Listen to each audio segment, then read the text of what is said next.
vous avez découvert dans une première partie les grands indicateurs macroéconomiques de l'économie de la Réunion, comme la démographie, le PIB, l'emploi et le chômage, ou encore les échanges extérieurs.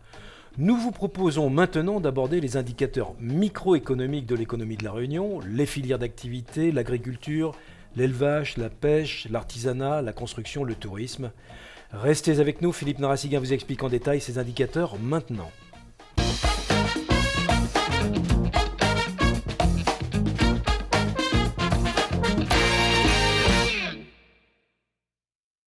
Nous abordons donc cette deuxième partie des causeries des grandes questions économiques consacrées à l'économie de la Réunion. Après avoir vu les indicateurs macroéconomiques, nous découvrons les indicateurs microéconomiques et notamment les filières d'activité avec Philippe Narassiguin.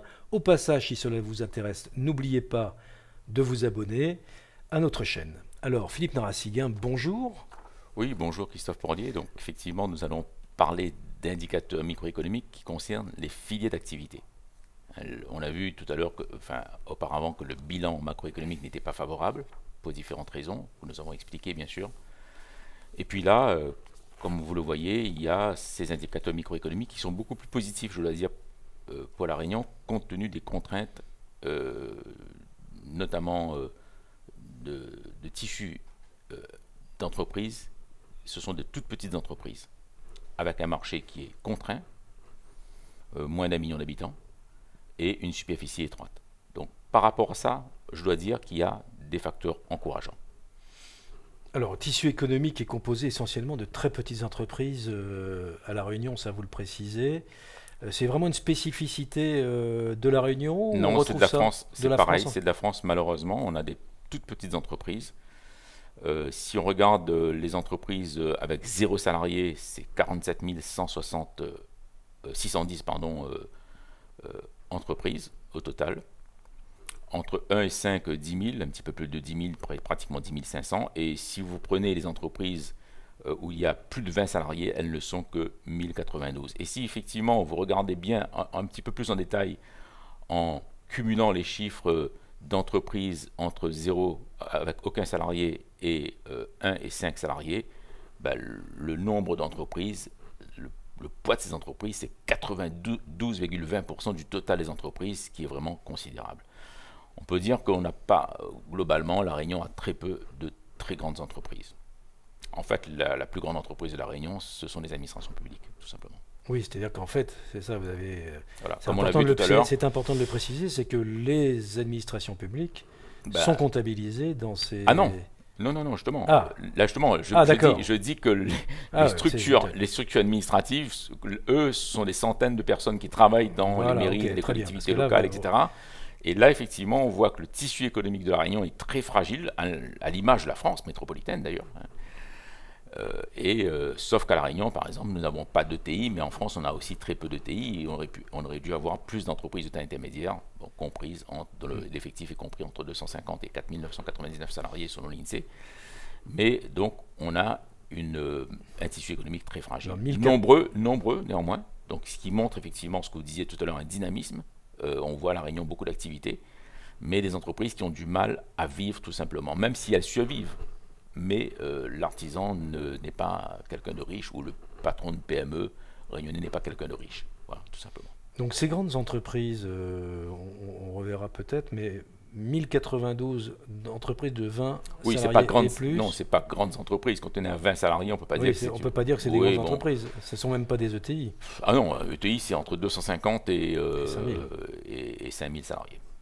Est-ce qu'on a des ETI à La Réunion? Je ne pense pas. Non. Bon. Alors, donc, nous allons découvrir les filières d'activité spécifiques à l'économie réunionnaise dans ces indicateurs microéconomiques. Vous souhaitiez nous présenter donc l'agriculture à La Réunion? Excusez-moi, tout à l'heure, vous m'avez dit, est-ce qu'il y a des ETI? Oui, des ETI, peut-être 250, mais pas des entreprises de 5000. Peut-être dans les secteurs télécom ou secteur... Voilà, donc oui, 250, oui. Les banques, par exemple, on a un secteur bancaire de, je ne sais plus, 2500 salariés, oui, globalement, hein, pas banque par banque, mais globalement. Mais entreprise par entreprise, les entreprises de plus de 250 personnes sont quand même très rares. Sont rarissimes, très bien. Alors, les filières d'activité, l'agriculture à La Réunion. L'agriculture, vous avez d'abord la surface agricole utile, 38 000 hectares, un petit peu plus en 2020. Il faut savoir que la Réunion perd de la surface agricole utile. Donc en gros, si on prend entre 2010 et 2020, la perte est de 4 000 hectares. La culture de la canne à sucre mobilise finalement une grande partie de cette SAU, surface agricole utile, avec 55%. Et la dimension moyenne, pour juste quelques caractéristiques d'une exploitation familiale, c'est 6,2 hectares. En ce qui concerne l'emploi, les actifs permanents, 11 000, un petit peu plus de 11 000 personnes, contre 16 000 en 2010. Et donc, ce qui est là aussi inquiétant, rappelez-vous ce qu'on avait dit sur le dividende démographique, c'est que l'âge moyen des chefs d'exploitation est de 51 ans en 2020 contre 51 ans en 2020 contre 48 ans en 2010. Donc là, on peut imaginer qu'il y aura un problème dans 10 ans. Est-ce que les enfants voudront reprendre l'exploitation familiale? Est-ce qu'ils abandonneront les exploitations familiales? Là, c'est un gros problème. Et alors, parce que là, il y a quand même, vous avez cité la question de la surface agricole utile ou utilisée, la SAU, qui est en diminution. Oui, tout à fait. Comment est-ce qu'on peut expliquer ça? Il y a peut-être moins d'hectares cultivés, sans doute. Là, je ne sais pas, il faut vraiment aller... Ce sont des hectares qui sont plutôt affectés peut-être affectés à d'autres activités, la construction, bâtiments, etc. Bon, mais là, j'ai pas... D'accord, il faudrait rentrer dans le détail. On est vraiment dans l'agriculture, donc après, ça, c'est un autre problème. Et effectivement, si on prend la valeur ajoutée de la Réunion, de l'agriculture réunionnaise, en 2000, la production totale, 458,7 millions d'euros. Donc, et puis, la valeur ajoutée dégagée, c'est 271 millions d'euros en 2021. Voilà ce qu'on peut dire sur cette agriculture qui est néanmoins, on va le voir, relativement performante compte tenu des contraintes que nous avons.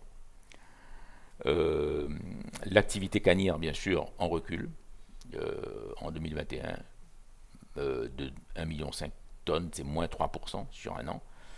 Et vous avez deux grandes usines à La Réunion, l'usine du Bois Rouge et celle du Gol. Et là, on a les chiffres de tonnes broyées en termes de canne à sucre. Voilà. Très bien.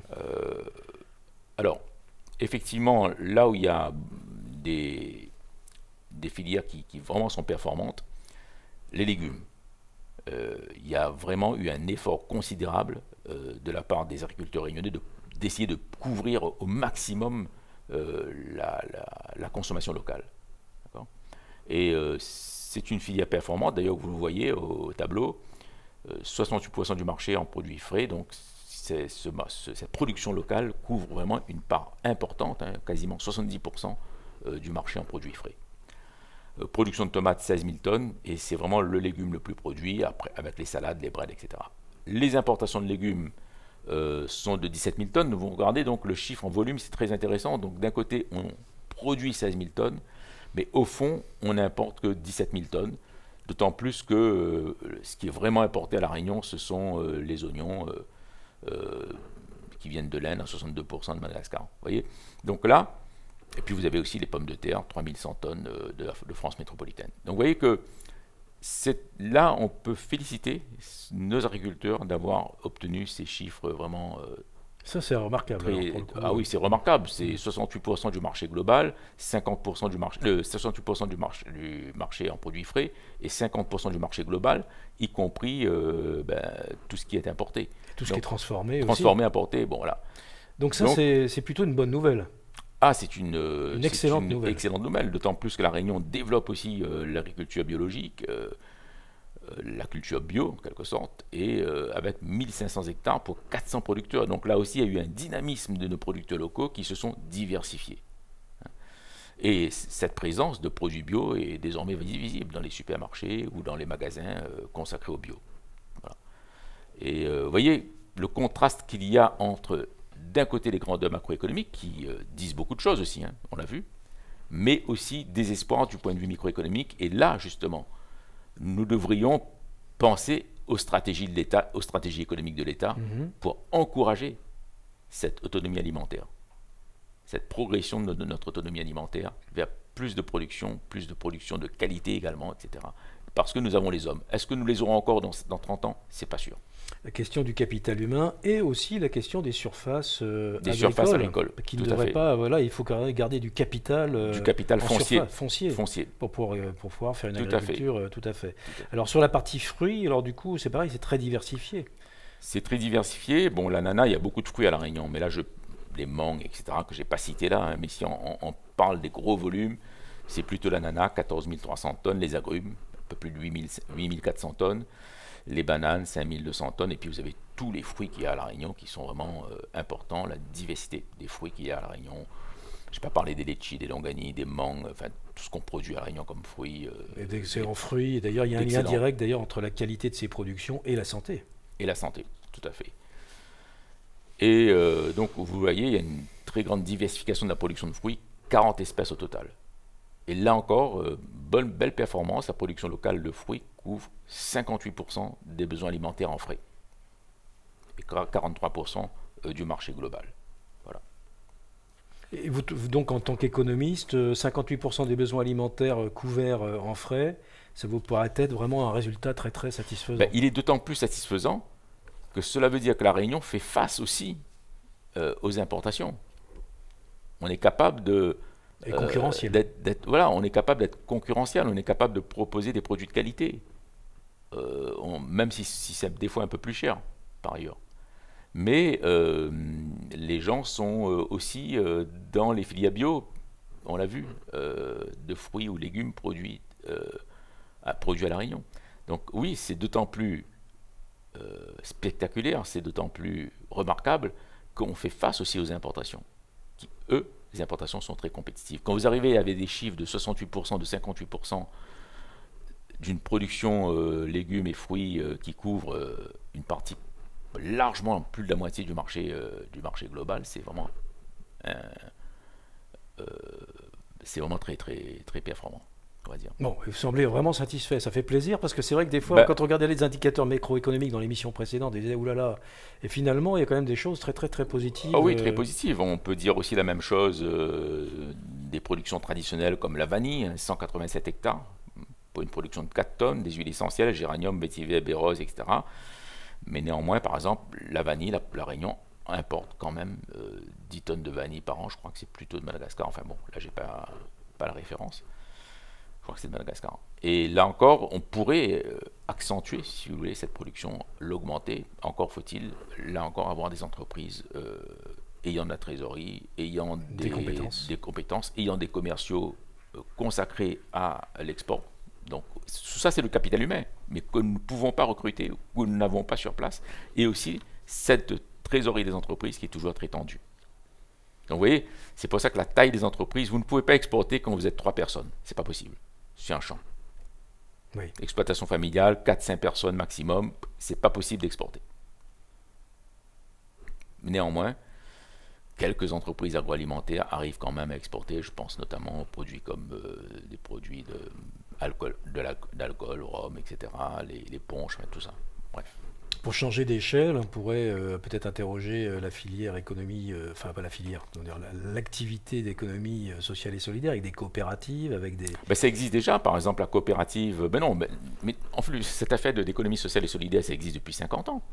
Les coopératives de lait, etc., à l'époque ça ne s'appelait pas comme ça, mais c'était déjà... C'est l'économie sociale et solidaire. Ben, oui, enfin, oui, ça parce qu'on a... C'est toujours... On change toujours les termes pour pouvoir donner un coup de jeune à des termes, mais ces économies marchandes, je ne parle pas de l'économie non marchande, parce que dans l'économie sociale et solidaire, on ne sait jamais ce qui est... bon, sinon, alors évidemment, on va mettre des organismes de crédit, des banques comme le Crédit Agricole qui font partie aussi de l'économie sociale et solidaire parce que c'est mutualiste. Donc non, mais là, il faut vraiment, en économie, pour l'instant, l'INSEE n'a pas défini encore au niveau de la nomenclature. Et c'est pas demain la veille que l'INSEE pourra définir ce que c'est une économie sociale et solidaire. Ça, je tiens à le dire ici. Alors, quand même, supposons qu'effectivement, puisque vous semblez pointer du doigt le fait que les très petites entreprises soient finalement un frein à la capacité de production et à l'exportation, l'organisation entre producteurs par l'intérieur de coopératives ou de structures associatives ou de structures qui ont comme objectif d'accroître leur taille apparente en termes économiques pourrait être intéressante. Oui, c'est toujours pareil. Il y a pas de, pour moi, il n'y a pas d'a priori. Si une coopérative, s'il y a un besoin de coopérative, hein, je prends le modèle de coopérative parce que c'est le modèle qui pour l'instant a tenu la route sur un siècle et demi, on va dire. Bon. Si ce modèle-là, c'est un bon business model pour une activité donnée, bien sûr, les gens vont le faire automatiquement. Ils ne vont pas téléphoner à tel technocrate pour pouvoir dire on va mettre en place ça. Ils le font eux-mêmes. C'est l'entrepreneur qui se dit bah, coopérative de lait, il vaut mieux mettre le lait en commun et puis que cette coopérative vende directement aux grandes surfaces, par exemple. Bon, exemple. Bon, donc si vous voulez, il n'y a pas d'a priori, parce que finalement le marché, comme disait Hayek, est une procédure de découverte. Je prends toujours ça, hein, parce qu'on ne sait pas quel sera le marché, et on ne sait surtout pas quel est le business model. Il n'y a pas de bon business model. Le bon business model peut être une coopérative, peut-être une entreprise nationalisée, il n'y a pas d'idéologie à avoir, peut-être une entreprise privée, ou d'économie mixte. Ou d'économie mixte. L'essentiel, c'est que le business model marche. Et l'essentiel aussi, c'est que ce business model ne fonctionne pas sur les subventions, ne fasse pas l'objet de subventions pendant 30 ans, 40 ans, 50 ans. Et là, c'est vraiment c'est le contribuable qui est mis à contribution. C'est le cas de le dire. C'est le cas de le dire. Voilà. Tout à fait. Alors poursuivons cette découverte des filières d'activité de l'économie de la Réunion à travers les indicateurs microéconomiques avec les filières d'élevage. Ben, les filières d'élevage, production de... Alors là, c'est aussi un motif de satisfaction parce qu'une grosse filière élevage à La Réunion, que ce soit en volaille, 33 000 tonnes, etc. Vous avez le chiffre en tonnes. Les chiffres sont dans le tableau. Voilà, production, l'abattage. Donc vous avez vraiment total produits animaux. Je dis simplement le total en 2021, 63 897 tonnes. Donc, sauf pour, et on va le voir, sauf pour les importations bovines qui restent massives. Par contre, si on prend la filière avicole porcine, ben, ces filières-là font désormais jeu égal avec les volumes importés. Je ne sais pas si... non, je n'ai pas mis le tableau, mais c'est vraiment très spectaculaire. Hein. C'est le tableau sur la diapo précédente. C'est peut-être voilà, le tableau. C'est celui-là. Non, le tableau. Non. Voilà. Ah oui, voilà, c'est ça. Donc si on revient sur le tableau, volaille consommée et volaille consommée, production locale et importation, vous voyez que la production locale c'est 18 188 et importation 18 613. Donc vous voyez que là, les producteurs se démènent à La Réunion pour pouvoir concurrencer les importations, pour pouvoir faire jeu égal, et on fait jeu égal aujourd'hui. La production évolue tout à fait. Qualitativement si aussi. Tout à fait, qualitativement. C'est pour ça que les consommateurs vont sur ces produits. Sinon, ils n'iraient pas sur ces produits.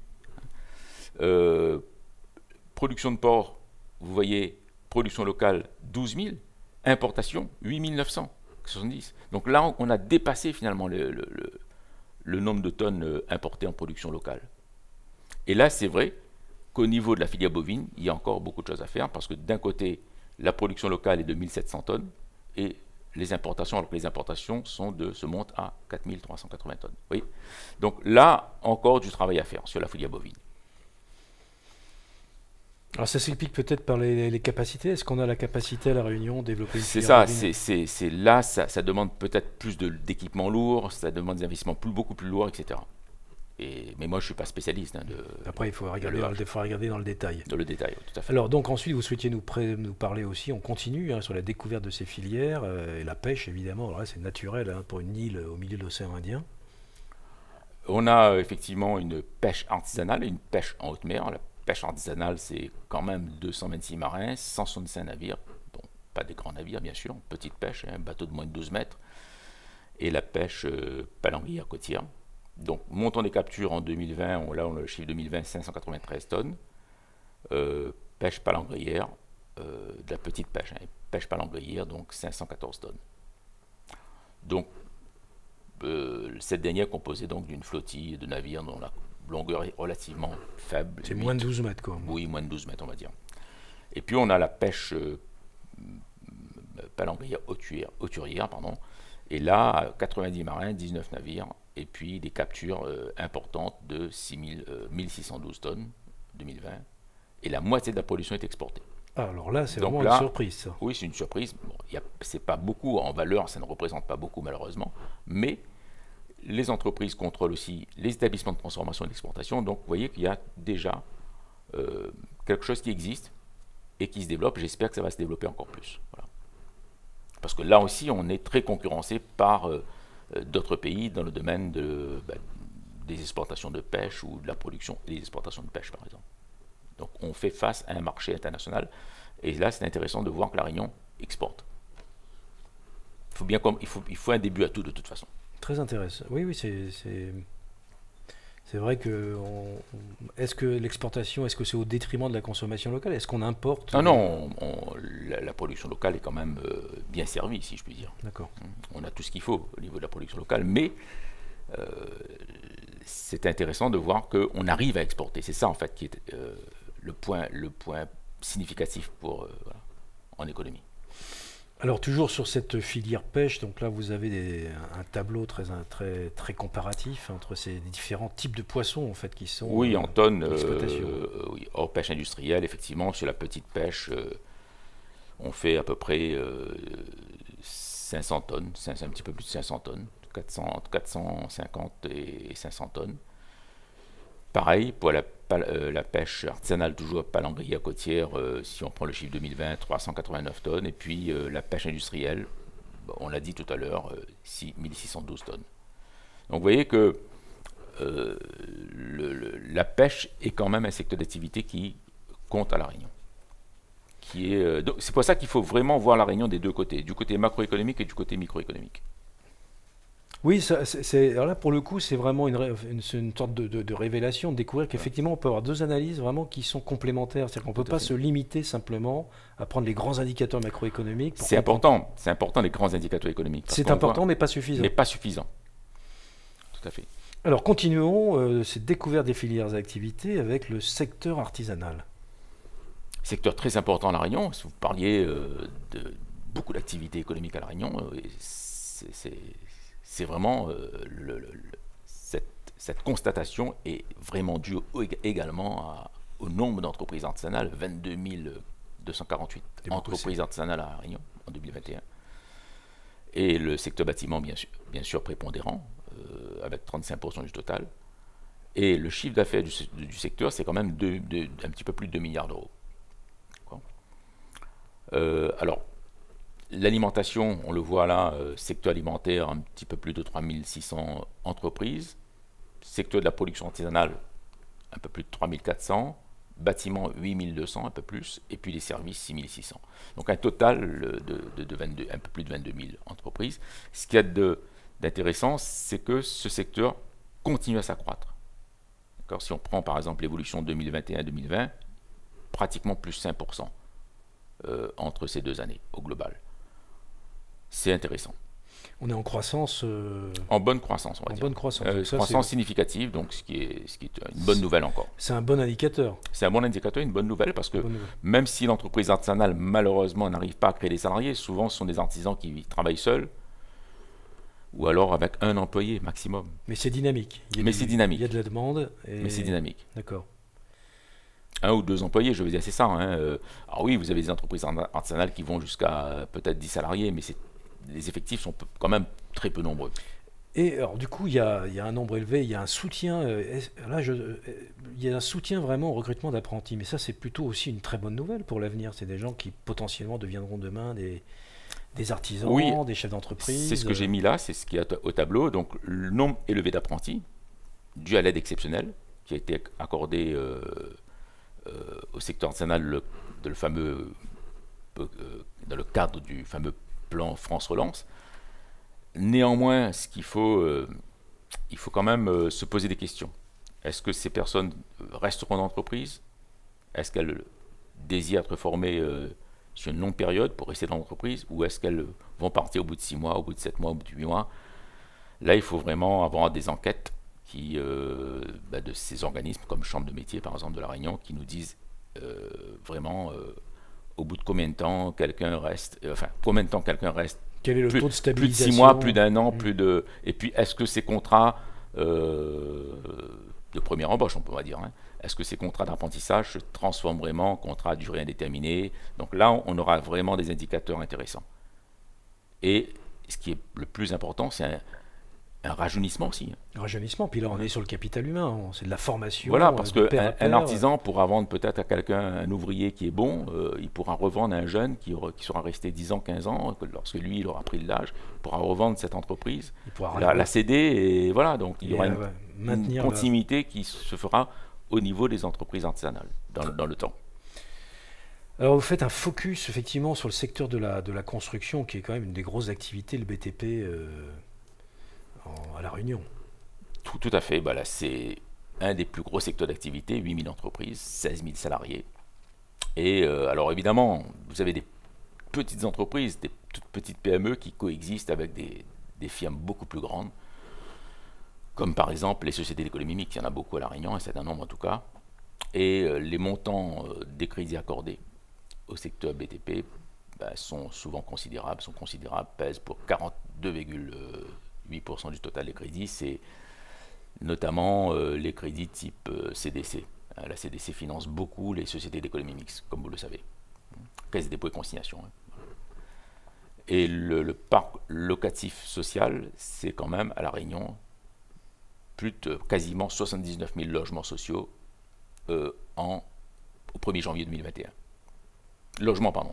Donc 84% de logements sociaux et très sociaux, pardon. Parc locatif. Donc on voit une prépondérance du logement social, large prépondérance bien sûr, dans le total du parc locatif. Il y a de grands besoins, mais en même temps ça soutient la filière. Ça soutient la filière. Voilà. Le sol, on l'a vu, les 16% restants, c'est vraiment les constructions de bureaux ou de logements pour les classes sociales plus aisées. Là, on rejoint la question démographique, c'est-à-dire que la question démographique avec une évolution de la démographie positive. Oui, alors, si on veut aller un tout petit peu plus loin, juste 30 secondes ou une minute pour dire quand même les choses, c'est que ça pose un problème. C'est-à-dire que si on laisse vraiment on reste sur le logement social, ça signifie qu'il y a une partie importante, les 126 000 chômeurs qu'on a vus tout à l'heure, ou un peu plus, ne sont pas employés, ne touchent pas des salaires, n'arrivent pas à avoir des logements de classe moyenne. D'accord ? Et donc, si on regarde bien toutes les conséquences de n'avoir que des logements sociaux, ça pose le problème d'un secteur économique, et là c'est le niveau un peu macroéconomique qu'on a vu tout à l'heure, de secteurs économiques qui ne sont pas assez malheureusement fortement développés, notamment dans les branches industrielles, informatiques, services de santé. Il y a des efforts qui sont faits, mais on a vu que la valeur ajoutée industrielle, la valeur ajoutée de l'énergie, la valeur ajoutée de l'agriculture, c'est quand même la part de la valeur ajoutée, dans la valeur ajoutée totale, donc dans le PIB total, le produit intérieur brut de La Réunion était quand même relativement faible. Et donc, là, que ce soit du logement social, c'est bien, les gens peuvent se loger, mais il ne faut pas oublier que ça recouvre quand même des réalités qui sont celles d'une population, on va dire, globalement non salariée, au chômage, etc. Effectivement. Alors, Philippe Narassiguin, continuons. Et je crois, là, pour le coup, à La Réunion, la filière touristique, très importante. Alors, la filière touristique, ça, je ne vous apprends rien, elle a souffert de la crise sanitaire. Et les recettes touristiques ont vraiment diminué en 2021, 192 millions d'euros, 158 millions d'euros en 2020 et contre 410 millions en 2019. D'accord ? Là, vous avez le nombre d'hébergements touristiques qui se décompose en plusieurs catégories. Ce qu'il faut se dire simplement, c'est que le taux d'occupation, bien sûr, pour les raisons qu'on connaît, a connu une fluctuation très forte. Des hébergements, là on voit 66,6% en 2019, malheureusement 33,2% en 2020 dû à la crise sanitaire, et une remontée significative, on va dire, en 2021, 56,8% de taux d'occupation des chambres, des hébergements. Voilà. Alors cette filière touristique, votre diagnostic, est-ce qu'elle est aujourd'hui sur la bonne voie? Est-ce qu'on a suffisamment de logements? Est-ce qu'on a une offre diversifiée? Est-ce qu'on est... Disons que il faut avoir une offre beaucoup plus grande, avoir plus de touristes étrangers. Pour l'instant, la filière touristique, les gens qui viennent, c'est quand même la clientèle métropolitaine, de France métropolitaine. Et nous n'arriverons pas à rentabiliser certaines lignes aériennes qu'on a mis en place. Donc, si ces lignes aériennes étaient rentables, on pourrait faire faire venir des pays sur lesquels il y a ces lignes, on pourrait faire venir beaucoup plus de touristes. Donc là, il y a une obligation, à mon avis, de stratégie économique pour que, effectivement, des touristes étrangers non métropolitains puissent aussi venir massivement à La Réunion. Et là, on aurait une explosion des structures, du taux d'occupation déjà. Taux d'occupation qui serait à 90%. Hein. Si vous avez un flux continu de touristes étrangers qui arrivent, vous passez de 56-60% à 90% quasiment de taux d'occupation sur l'ensemble de l'année. Et avec des devises, des recettes touristiques, avec de l'emploi, avec toutes les conséquences positives que l'on connaît. Donc, mais là, ça rejoint encore la stratégie économique de l'État, et là, pour le coup, de la région Réunion. Bien d'accord. De la région Réunion, et donc c'est vrai que nous sommes dans un bassin océan Indien, nos amis mauriciens, par exemple, ont su s'adapter sur ces sujets-là. Alors, conclusion, Philippe Narassiguin, de cette deuxième partie sur les indicateurs microéconomiques. Conclusion globale, donc, on l'a vu, les indicateurs macroéconomiques ne sont pas favorables. Alors ça, c'est vraiment la première partie, macroéconomique. Voilà, ceux qui veulent se référer à la première partie doivent bien sûr voir cette partie. Les indicateurs microéconomiques montrent des aspects favorables dans différents domaines. Je rappelle que les indicateurs microéconomiques sont des indicateurs de filières, et nous avons détaillé les filières qu'il y a à La Réunion. Ce que nous n'avons pas fait, parce que nous l'avions déjà fait dans les webinaires précédents, je crois qu'on a fait 3 webinaires en 2021, je crois, sur l'économie de La Réunion. Ce qu'on n'avait pas fait, ce qu'on avait déjà fait, c'est par exemple la santé, l'informatique. Vous voyez, on n'a pas traité ces filières. Cela avait déjà été fait auparavant. Et là, nécessité de renforcer les filières d'activité, créer plus d'emplois marchands, ça c'est vraiment le point clé, et bien sûr augmenter la taille des entreprises pour que ces entreprises puissent devenir par la suite des entreprises fortes et exportatrices. Voilà ma conclusion. Bien, je pense là, Philippe Narassiguin, que nous avons fait un tour exhaustif de toutes ces questions. Bon, cette question de l'économie de La Réunion, nous allons la poursuivre dans la série, avec deux autres parties que vous proposerez prochainement. Tout à fait. On parlera de quoi la prochaine fois? Sur les agents économiques, le système bancaire, l'épargne, les comportements des agents économiques face au système bancaire, la santé aussi de nos banques à La Réunion. Santé financière au fond. Santé financière, très importante. Très importante, parce que si on n'a pas des banques en bonne santé financière, le financement ne se fait pas tout simplement. Voilà. Philippe Narassiguin, merci beaucoup pour cet épisode et ces deux parties très intéressantes sur les indicateurs macro et microéconomiques de l'économie de La Réunion. À très bientôt pour une prochaine causerie. Merci. Au revoir.